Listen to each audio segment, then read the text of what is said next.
they had access to clean air, safe environment. We refer to those things as social determinants of health. So where you are, where you live, the choices available to you actually impact on your health going forward as well, okay? That's why we also need to be mindful of the things, even though the price seems cheaper, it costs a little more or way more down the road. So this is the introduction, right? So we're going to speak about the importance of nutrition, reducing the risk, and understanding how it can impact cancer risk and recovery.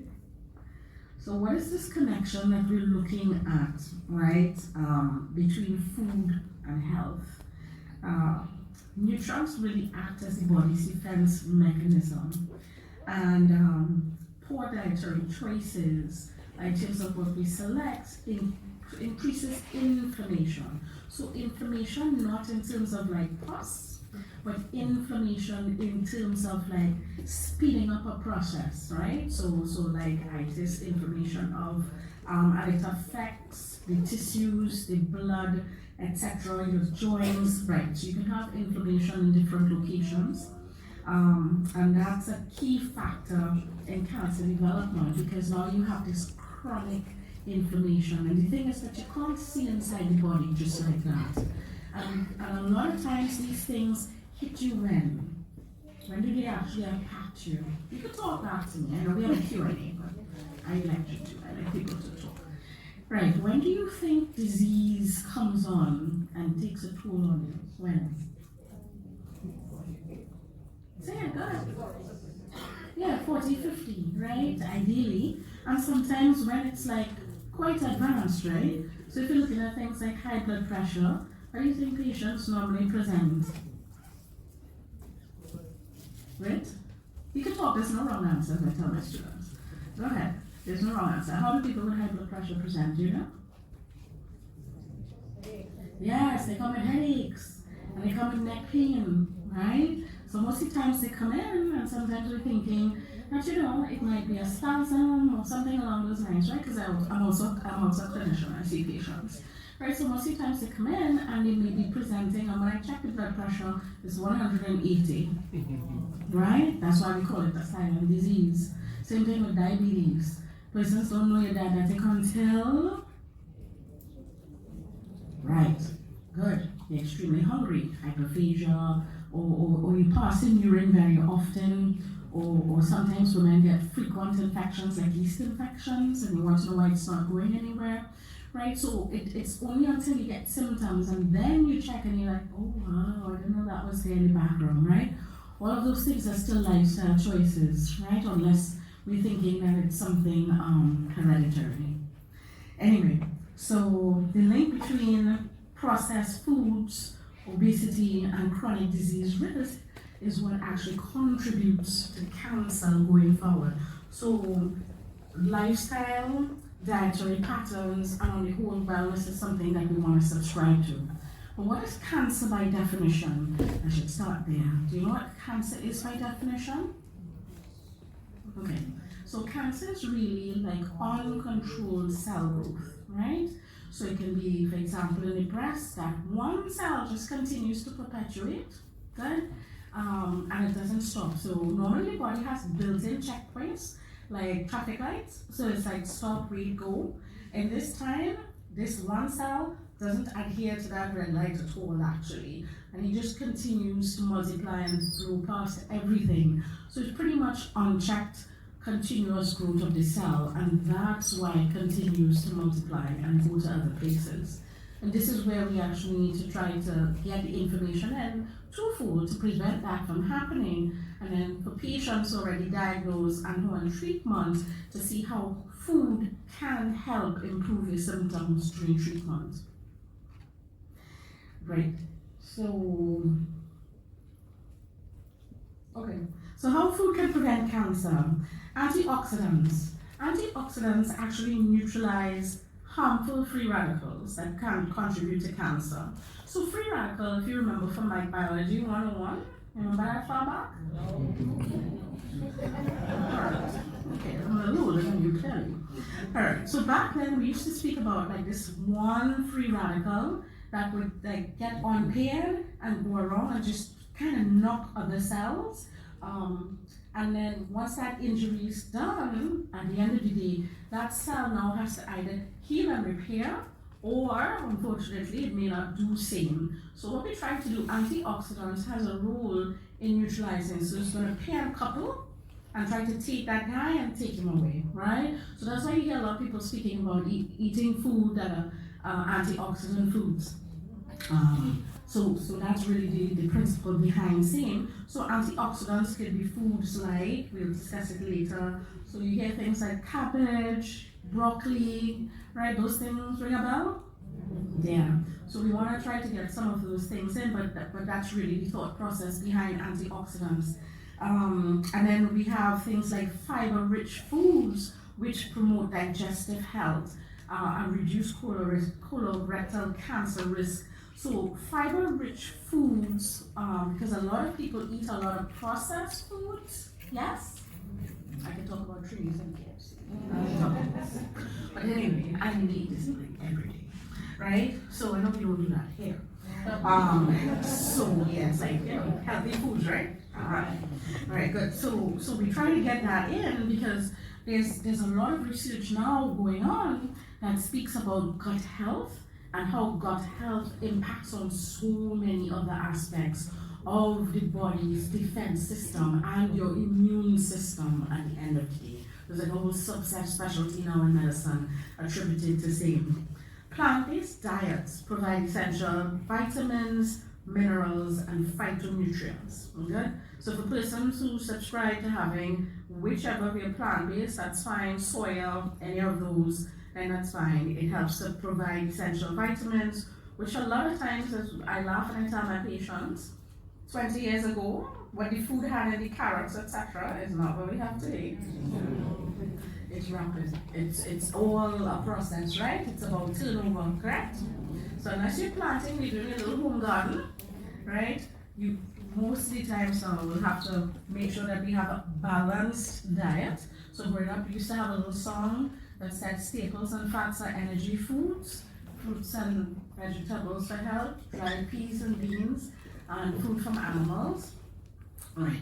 So, but now a lot of people don't subscribe to a balanced diet anymore. How many people actually get their quota in daily of fruits and vegetables at least? Blink. Higher now. Where's everybody else? Just my fruits and vegetables. Right. Okay, got it. Right. And then there's the protein. Right, got it. Right, so whether it's going to be eggs, if you're lacto or cheese, or if it's going to be meat.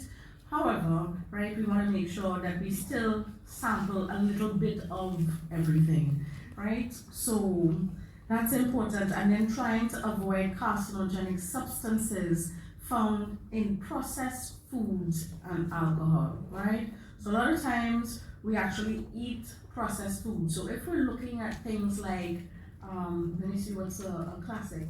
We're looking at tin foods, for example, if you want to put that. I'm not saying that you can't have your sardines, etc. once in a while, but a lot of times we subscribe to a lot of processed foods, right? So everything comes in a tin for convenience, or sometimes it may be frozen, processed and frozen. You just go to the cool section and you take it out. You pop everything in a microwave, which is another thing that I have little concerns about sometimes. Right, so you try to put your shield over your food, intent, right, when you're microwaving your food. So again, you reduce that risk of, again, being exposed to carcinogenic substances or cancer-causing substances in your food, right? As I noted a little earlier in the interview, alcohol is now being classified as one of the risk factors for cancer.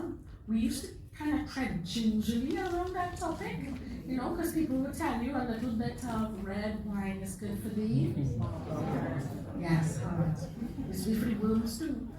But again, as we said, quantity, right, frequency, I tell my kids this all the time, right? So you can have a little bit, but then again, when people go on the extreme, then we're starting to count over onto the negative balance, right?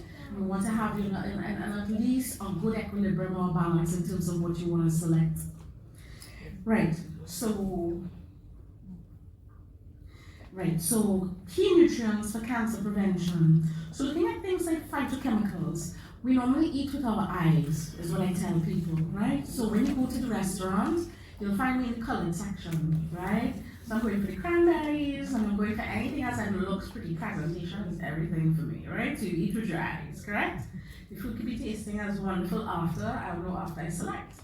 Right, so colorful fruits, vegetables contain flavonoids and polyphenols. So we're looking colorful fruits. They used to have something called mangosteen back in the day that was, you know about it, Zango. We used to spend like real money to get it in. What else again? Dark grapes, like the black grapes. The darker the berry, the sweeter the juice. Yeah, right. So most of the dark ones, the colorful ones, etc. We try to get the colors in, and also the vegetables. So the carrots, the beta carotene coming out of there, and again, as much as that's available in country, right? So I don't want you going out of pocket at all, right? Because doc says that you need to get X, Y, and Z. Promoting local and eating local is important as well, and that's what we want you to subscribe to. So like I spoke about, ground provisions.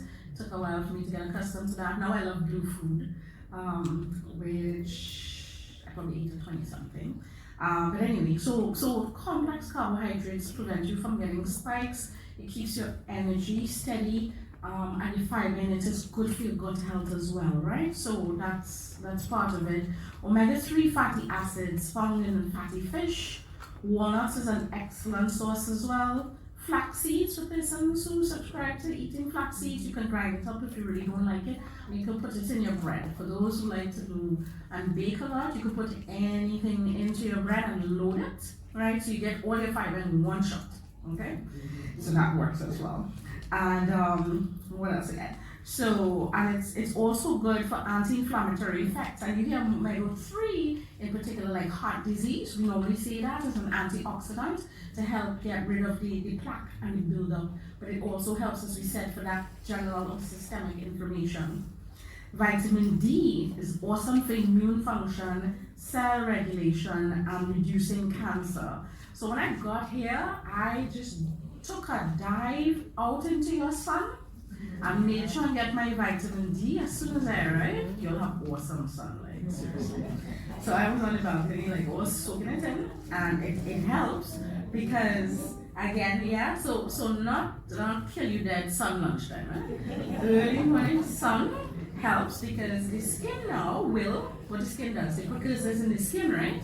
So we would say to go out early in the morning, like about 7 a.m., 8 a.m., depending, and you get your sun in. So what happens is it kicks off your precursor in the skin, which makes its way like kicking off a whole cascade down to your kidneys, and that's where we actually get the cholecalciferol, etc., to get your vitamin D.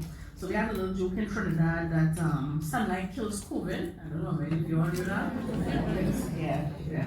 Right. You're on the right pathway, but we just didn't have it then. Right, so that was something again. So vitamin D is something that's really good for your immune function. And then we have folate, which supports DNA repair. And for persons on chemotherapy, for example, certain regimens, we might actually supplement you with folate, right? Depending on the drug that we put in you on. And that's, again, because it helps with the cell repair, division, and you can find most of it in your leafy green vegetables and legumes. Like, I love lentil peas, right? So you can find in your peas, again, folate, right? Which will support. All right, so we're looking at the role of phytonutrients. So cruciferous vegetables, we spoke about those. So we spoke about the broccoli, the cauliflower, those kind of delicious things that some people can't always tolerate. They have Brussels sprouts, and these help to detoxify the carcinogens again by neutralizing the free radicals that's available.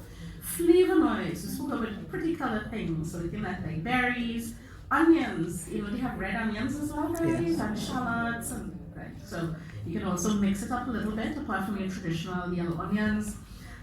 Green tea as well, and it reduces the inflammation, protects against cellular damage, and then there's the carotenoids from carrots, sweet potatoes, tomatoes, and they all work towards accomplishing the same thing. actually good, but we're talking about foods. We spoke about processed foods, right? Okay, good. So we're looking at bacon, sausages, and deli meats that contain nitrates that are linked to cancer, right? So some foods, when we preserve it with a lot of salt, yes I heard, right? Things like that. And those things add up over time. Remember, these things don't hit you in one go, it's cumulative. So you want to try to avoid foods with the nitrates in it going forward. Some cultures, for example, that are affected would be like the Asian population, like the Chinese population. They get like nasopharyngeal or head and neck cancers in particular when they eat diets that are high in nitrates, right? Because they do a lot of everything, right? Not discussing COVID right now. But they eat anything, right? Essentially. And they're at risk when they subscribe to eating a lot of nitrates in their diet, and that's something that's established from studies before. Great. So we're looking at excessive sugar and refined carbohydrates. Right, so excessive sugar and refined carbohydrates. So having cake today, donuts tomorrow, I'm not sure what else again is available as sweets, but trying to balance that with natural. So you have fruits, you have pawpaw, you have whatever, mangoes, you balance it out, right? So I'm not saying that you can't have refined foods, but it's, again, try to limit how much and how often if you can, okay? Because what it does, it gives you a high, a sugar rush, and then what happens? You crash, you bottom out after you've had that high, right? And that's what happens, and then it goes back to eating more again, right? Because I've just crashed and you need another sugar rush. So you want to try again to find something, as we said, that's complex carb that will keep you sugar steady or carb steady going forward. Good. And then it also promotes obesity, which is a major risk factor for cancer. Alcohol consumption, if you go to GlobalCan or IARC, which I'll speak to statistics just now, increases the risk of breast cancer, liver cancer, and esophageal cancer as well. And that's published. And then highly processed foods with artificial additives, unhealthy fats, and preservatives, right? So sometimes you subscribe to foods that have a lot of these things, a lot of coloring, things like that. You want to watch those things because sometimes people have reactions. So I know they banned, is it FD, I think was red and yellow, right? Yes, so even now, normally it's a business, right? The FDA will let some things go, right? But now they're coming to say, hey, we look this over again and we've noticed that there's obviously overwhelming evidence that we need to stop and do something about it, okay? So you want to read your labels. I don't think anybody has time to do that when you go shopping. If you do it online, that'll be fine. But read your labels when you go shopping if you have the time to do such, okay? Great. So let me just speak quickly to statistics. So GlobalCan estimated in 2024 that there will be 20 million new cases of cancer, 20 million, and the world's population is 6 billion, right? The reason I know is because Despacito, that song, had 6 billion views, and somebody kind of said it was akin to the global population. But 20 million is a lot of new cancer cases globally. Death or mortality is going to be 9 million out of that, okay? And if we want to get to the statistics for the Caribbean, right, it says, right, so for men, the top 5 most frequent cancers, and this is from 2022, right, looking at Latin America and the Caribbean, prostate cancer is the leading one. Number of cases back then in 2022, and notice in 2025, is actually 225,985, right, in terms of most frequent cancers, followed by colon cancer, this is in men, then lung cancer, stomach cancer, bladder cancer, right? So those are my top 5 for men. In women, breast still takes number 1, with the number of cases being 220 225,124. So if you look at the numbers, and you won't see it, but I can tell you, 225,000 for prostate for men, 220,000 for women in breast cancer, and there are more women than men. Do you see how many more cases of prostate cancer showing up for men now? That's minimum 5,000 cases, okay? So we like to see the projection where that goes, and in the Caribbean, we have quite a few numbers, like Bahamas is high, Jamaica is high, right? Trinidad and Tobago actually jumped into there as well, right? I haven't pulled up for Barbados as yet, but it says that something we're not doing right. So is it diet and lifestyle for the men? That's a possibility, right? Diet and lifestyle, good? Yeah. So and taking care of themselves, and that's normally the number one risk factor, not just hereditary for cancer, so there's a family history somewhere, but we're finding more and more cases of spontaneous cases of cancer, no family history, right? My youngest patient was 16, stage 4 breast cancer, right? She just passed away. She was going to be a vet. She died at 23. She lasted really long, and she prayed, kept her faith in God, and she held on until the end, you know. So she found we had quite a journey going through it. Yeah, but the cases are getting younger and younger and younger, right? Not the traditional over 50 as it used to be anymore, right? So that's a herald and a signal in terms of even watching out for our younger population to see what's happening, right? So it's breast for women, colon, uterine or cervical cancer. Then they had thyroid cancer and lung cancer. However, the leading cause of mortality is normally lung cancer, because by the time most patients present, it's kind of like far gone. So sometimes it's just a chronic cough for some people, just a cough, you know, and you're taking everything, African sea coconuts, broccoli, whatever, and it's not resolving. And sometimes you don't go to the doctor and maybe just get a chest x-ray, and you could just see a lesion right there on the x-ray, and it's cheap. That's it, right? So it means, again, screening is the other aspect in terms of getting information to help us with the preventative part of it, right? So that was looking at statistics as well. So we also have a little bit of work to do there. So looking at myths versus facts. So back then, used to say sugar feeds cancer cells. True? No. So yes, people still say that, right? So fact is that all cells need glucose. So glucose is that primary substrate or primary source of energy for everyone, right? But excess sugar leads to obesity, increasing your cancer risk. So when you have too much sugar, the body needs to find the most stable and convenient storage molecule. So if a sugar molecule is this, then it's going to fold again into glycogen, and it's going to fold down again, and it's going to make it into a fat molecule. And the fat molecule is the most convenient source or way to store energy, and it's going to distribute and stick it in different places. And that now, with that chronic inflammation of obesity leads to that, can lead to cancer, okay? So that's one. We say organic foods prevent cancer. So organic foods reduce pesticide exposure. So that used to be a thing a lot of people were concerned about. And they'll be like, oh, you're vegetarian, but you're eating all those chemicals, right? So we still wash our food regardless, okay? But overall, diet quality is important. So trying to find a balanced diet apart from selecting organic, not saying no, but having that balanced diet, as we said, is also important, because you can have someone on a good diet, a good vegetarian diet, for example, or a good organic diet, and guess what? They think it's healthy, so what they do?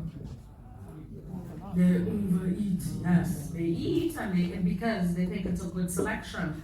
So a little bit of modesty in what you eat is also important, so we don't have that contribution, again, as we said, to storing unnecessary fats.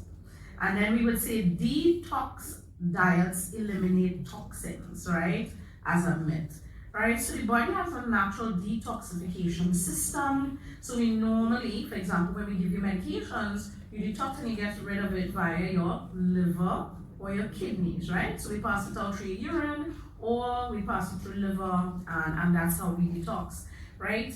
But some persons subscribe to doing what you call these things, like these fad diets in terms of, I want to say a fad, because it's like a whole bunch of pills, right? Which is like laced with a lot of things that you don't necessarily need to have.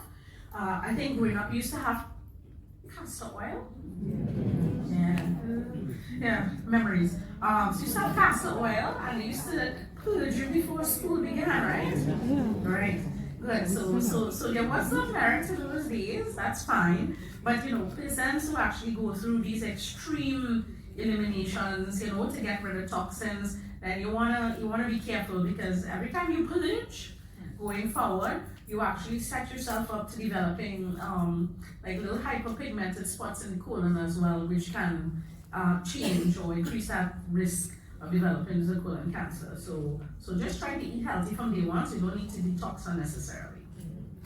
Good. At the end of the day, how easy the transition comes after a while, right? Just saying, right? Plan meals with whole foods instead of processed options where necessary, where you can do so in terms of whole foods, as we said. Your brown rice versus your white rice, you're doing your brown, your wheat, whatever. Try to find the opportunity. Let's talk about meal preps and plan with her daughter, for example. And those are important. If you can do that on a Sunday and make it a family thing, right?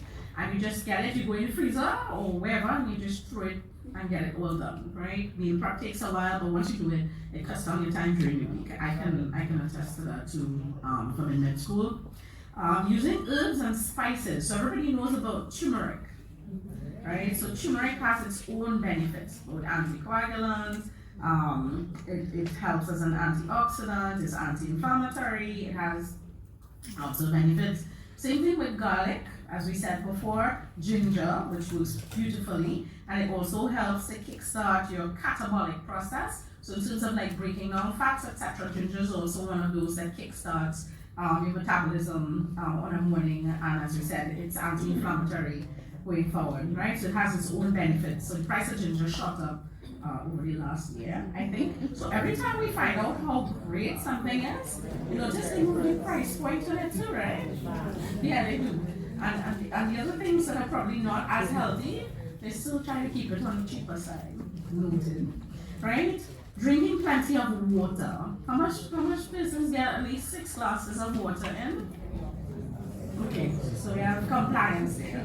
So that's more than that? Wow, okay. Right, so that's important because the body is made up of at least 70 to 80% water, right? That's all you. Good?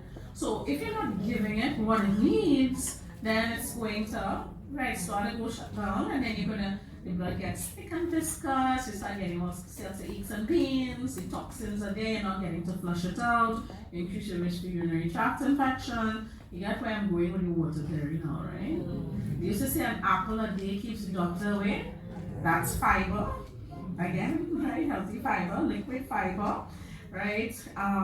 You also have the skin of the apple, right? Same thing, antioxidants. So if people really subscribe to it, then there's some truth to it, we would just see you for maintenance checkups. There we go, as opposed to treating you for something. And what else again? And then maintaining portion control and a well-balanced diet. So, you don't eat with your eyes. So if you see it and it tastes good, you chew like 30 times. Can we do that?